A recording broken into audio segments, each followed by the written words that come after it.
Hi friends, అందరూ ఎలా ఉన్నారు? బాగున్నారా? నేను బాగున్నాను ఫ్రెండ్స్. సమ్మర్ వచ్చిందంటే మామిడికాయ సీజన్కి, మామిడికాయ రెసిపీస్కిను అలాగే పచ్చి పులుసుకి చాలా డిమాండ్ ఉంటుంది కదా.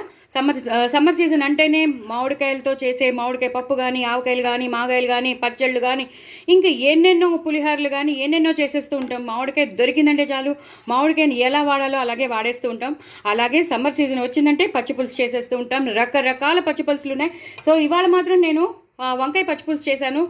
వంకాయ కాల్చి లాస్ట్లో మాత్రం కొత్తిమీర కరివేపాకుతో గార్నిష్ చేసుకోండి.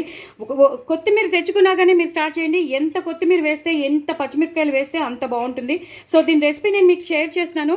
ఎలా చేశానో మీకు తెలిసిపోతుంది. వంకాయలు అయితే కాల్చాలి, అదొక్కటి మాత్రం చెప్పగలను. మిగతాదంతా నేను ఇంత షార్ట్ వీడియోలో చెప్పడం చాలా చాలా కష్టం అండి. చాలా చాలా బాగుంటుంది. కందిపొడిలో నంచుకుంటే బాగుంటుంది. అలాగే కందిపప్పు పచ్చడి చేస్తారు. కందిపప్పు పచ్చడి చాలా బాగుంటుంది.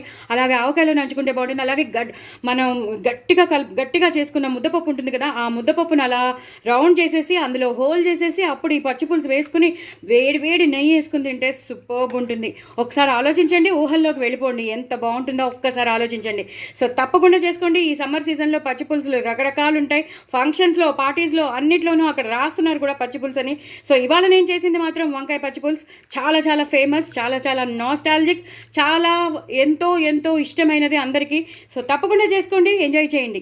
పెద్దవాళ్లే కాదు, చిన్న పిల్లలు కూడా అందరూ ఇష్టపడతారు. బికాస్ ఆ ఫ్లేవర్ వస్తూ ఉంటుంది, ఆ స్మోకీ ఫ్లేవర్ వస్తూ ఉంటుంది ఆ వంకాయలు కాల్చినది. సో ఆ పుల్లగా తీగా ఉంటుంది మనం వేసిన బెల్లం బట్టి.